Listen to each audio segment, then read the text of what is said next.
오늘 아침 굿모닝 시카고.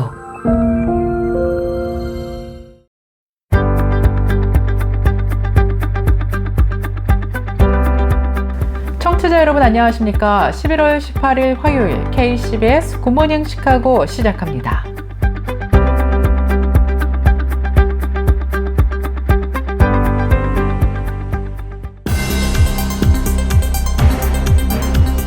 오늘의 주요 뉴스입니다. 올해 가을 학기에 미국 대학에 신규 등록한 외국인 유학생 수가 전년 대비 17% 감소한 것으로 조사됐습니다.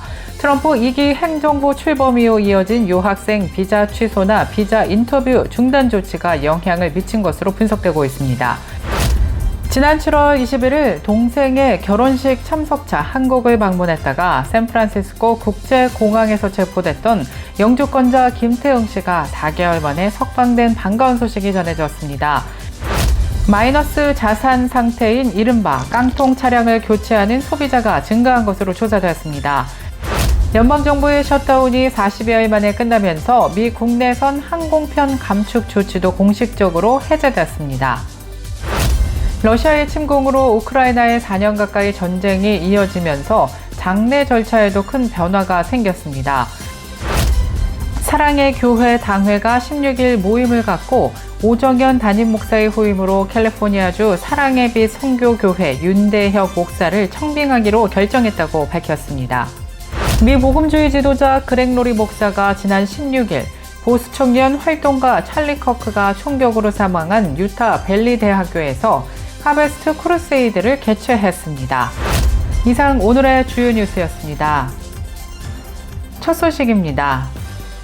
올해 가을 학기에 미국 대학에 신규 등록한 외국인 유학생 수가 전년 대비 17% 감소한 것으로 조사됐습니다. 트럼프 2기 행정부 출범 이후 이어진 유학생 비자 취소나 비자 인터뷰 중단 조치가 영향을 미친 것으로 분석되고 있습니다.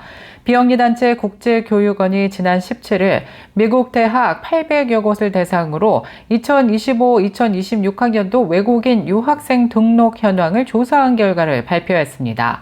이번 학기에 미국 대학에 처음 등록한 유학생 수가 17% 줄어든 가운데 전체 등록 유학생 수는 1%만 감소했습니다. 전체 등록 유학생 수는 이전 연도부터 등록한 학생들과 졸업 뒤 전공 실무를 익히는 취업 프로그램에 참여 중인 학생을 모두 포함한 수치입니다. 전체 등록 학부의 유학생 수는 2% 늘고 대학생 유학생 수는 12% 감소한 것으로 조사됐습니다. 825개 대학 중 57%가 신규 외국인 유학생 등록이 감소했다고 밝힌 가운데 이들 학교는 그 원인으로 비자 취득 관련 우려와 여행 제한 등을 꼽았습니다. 지난 7월 21일 동생의 결혼식 참석차 한국을 방문했다가 샌프란시스코 국제공항에서 체포됐던 영주권자 김태응 씨가 4개월 만에 석방된 반가운 소식이 전해졌습니다. 미주 한인봉사교육단체 협의회 낙하색은 16일 보도자료를 통해 김태응 씨가 15일 텍사스주 레이먼드빌의 엘벨레 이민구치소에서 석방됐다고 밝혔습니다. 미국에서 35년 동안 거주한 김태응 씨는 텍사스의 한 대학에서 박사 과정을 밟고 있던 중 지난 7월 동생 결혼식 참석을 위해 한국을 방문했다가 샌프란시스코 국제공항에서 귀국한 뒤 연방세관 국경보호국 CBP에 체포됐습니다. 미주 한인봉사교육단체 협의회 낙하색은 그동안 타 단체들과 함께 적법한 절차 없이 구금 체포된 김태응 씨를 석방시키기 위해 대대적인 캠페인을 진행해 왔는데요. 관련해서 자세한 소식을 미교협의 한영훈 디렉터님과 전화 연결했습니다. 예, 태응 씨가 10월 제 기억으로는 9일 날 이제 마지막으로 재판이 진행됐었고 그 재판에서 이제 DHS죠. DHS가 이 본인들이 제기한 소를 증명할 이 공식 문서를 결국에는 갖고 오지를 못했어요. 그래서 이 히어링 그 케이스 자체가 디스미스가 됐고 터미네이시 됐죠. 그다음에 10월 9일부터 30일간 DHS가 그 건에 대해서 다시 항소할 수 있는 기간이 주어졌는데 10월 11월 10일을 기점으로 DHS가 항소를 하지 않아서 그 다음 날인 화요일 11월 11일부로 이제 자유의 몸이 됐고 저희는 그래서 사실은 이게 법적으로 따지면 11월 11일부터는 무조건 내보내야 되잖아요. 네. 근데 역시 이 아이스나 DHS가 이 법을 굉장히 잘 지키지 않기 때문에 어, 석방을 안 시켜주고 있어서 사실은 저희가 헤비에스 코퍼스라는 말하자면 이제 구속 적부심 같은 거죠. 아, 그거를 진행을 하려고 준비하는 하에 그 휴스턴 영사관 쪽에 저희가 그 가족분들이 문의를 해서 음, 아이, 영사관에서 아이스한테 문의했더니 그때 이제 금요일인 저녁이나 돼서야 그러면은 다음 날 토요일 날 석방을 시키겠다고 해서 토요일 날 아. 오전에 나왔습니다. 그러면은 이번에 석방을 하는 데 있어서 또 우리 영사관의 도움도 꽤 있었던 걸로 뭐, 보입니다. 그쵸. 예. 본인들의 역할을 잘 수행해 주셨죠. 네, 그렇군요. 그, 일단 제 생각에는 저희 커뮤니티 내에서도 조금씩 인식이 바뀌고 있는 것 같아요. 근데 네, 시카고에서 보면 아시겠지만, 이제는 그 시카고 시민분들이 이렇게 뭐 여러 가지 자기 네이버후드에서 이런 네트워크도 구성을 네, 하고, 그 다음에 휘슬 얘기도 많이 맞아요. 들으셨죠. 네, 휘슬을 불기도 하고, 뭐 이런 식으로 그 자치적인 그 시스템을 구축해서 서로를 보호하는 방법을 강구하고 있으니까, 저희 한인동포, 여러분들께서도 이제 이민자 커뮤니티 멤버로서 어떻게 하면 우리가 우리 이웃을 보호할 수 있는가에 대해서 한번 고민하는 시간이 있었으면 좋겠고, 네, 그다음에 국장님 말씀하신 것처럼 주권자로서 저희의 가장 큰 무기는 또 투표니까 네, 다가오는 그 2026년에 있는 선거에도 큰 관심을 좀 보여주시고 어떤 정책과 후보자가 우리 커뮤니티를 보호하는데 가장 큰 도움이 될 수 있는지를 좀 고민해 보면 좋겠죠. 네, 감사합니다. 연방정부의 셧다운이 40여일 만에 끝나면서 미 국내선 항공편 감축 조치도 공식적으로 해제됐습니다.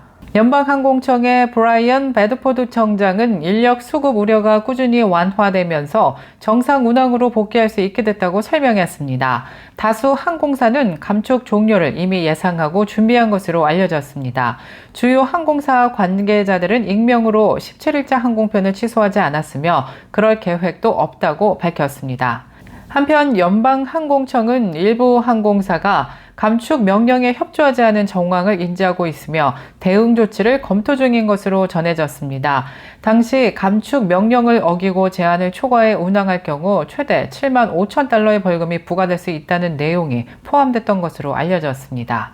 지난달 1일 시작된 셧다운은 43일째인 13일 종료되며 역대 최장 기록을 세웠습니다. 러시아의 침공으로 우크라이나의 4년 가까이 전쟁이 이어지면서 장례 절차에도 큰 변화가 생겼습니다. 우크라이나 키이우의 장례업계에서 35년간 종사한 로만 멜리크는 프랑스 르몽드와의 인터뷰에서 2022년 2월 전쟁이 시작된 후 장례 관행이 크게 바뀌었다고 말했습니다. 우선 장례 비용이 대폭 줄었습니다. 멜리크는 더 저렴한 십자가와 관을 주문하고 때로는 장례식 음식마저 포기하기도 한다면서 수입이 줄었기 때문이라고 말했습니다. 또 언제 러시아의 공격을 받을지 몰라 사람들이 가능한 짧은 장례식을 원한다라고 말했습니다. 수도권의 주례 매설 지역에선 점점 화장을 선택하고 있다고 언급했는데요. 헤르손과 자포리자 지역에서는 시신을 매장하기 전 주례 제거 전문가를 불러 묘자리를 정리한다고 합니다.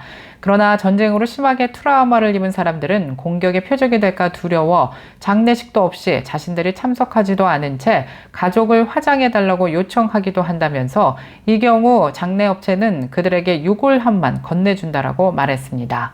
또 멜리크는 전쟁으로 가족이 뿔뿔이 흩어지면서 때로는 화장한 유골을 나누어 여러 나라로 보내야 하는 경우도 있다고 언급했습니다. 마이너스 자산 상태인 이른바 깡통 차량을 교체하는 소비자가 증가한 것으로 조사되었습니다.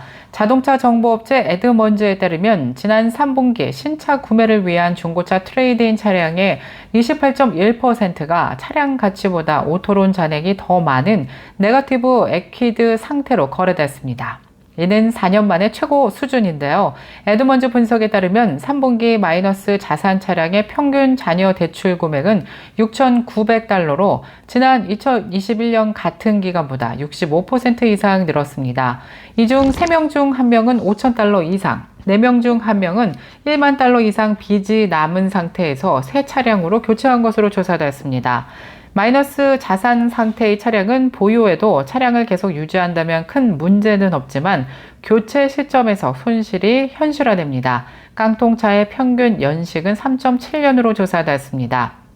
최근 오토론 여건은 높은 이자율 탓에 소비자들이 불리한 상태이기 때문에 심각한 결과를 초래할 수 있어 주의가 요구되고 있습니다.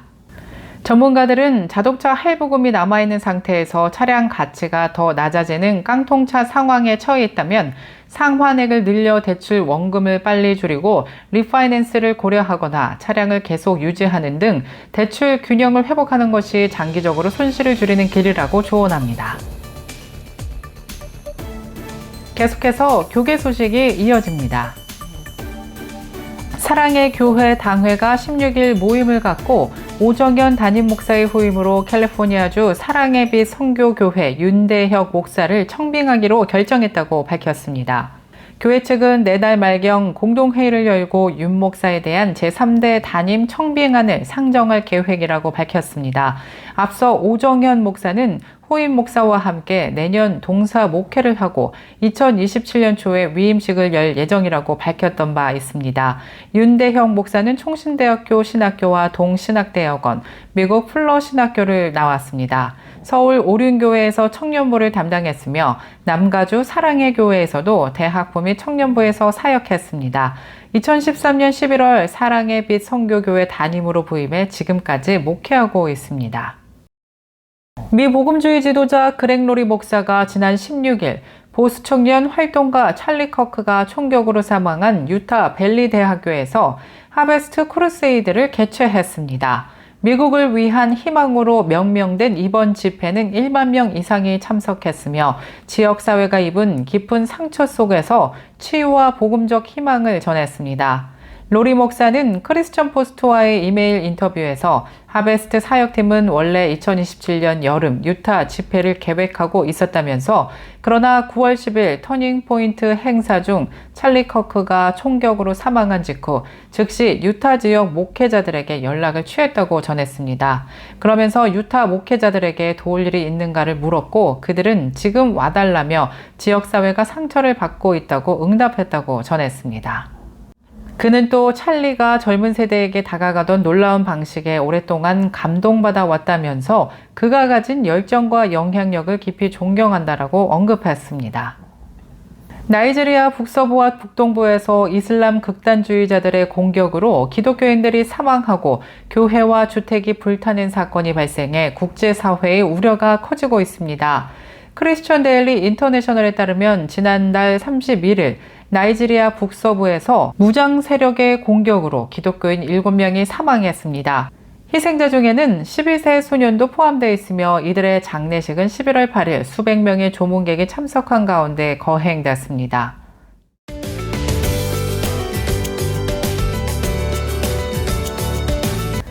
KCBS 날씨 정보입니다. 화요일인 오늘은 오전 중에 구름 끼고 흐린 날씨 이어지다가 곳곳에 비 소식 예보됐습니다.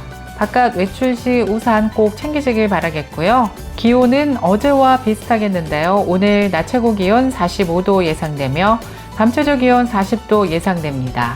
내일 아침 해 뜨는 시각 오전 6시 44분, 해 지는 시각 오후 4시 26분입니다. 이상 KCBS 날씨 정보였습니다.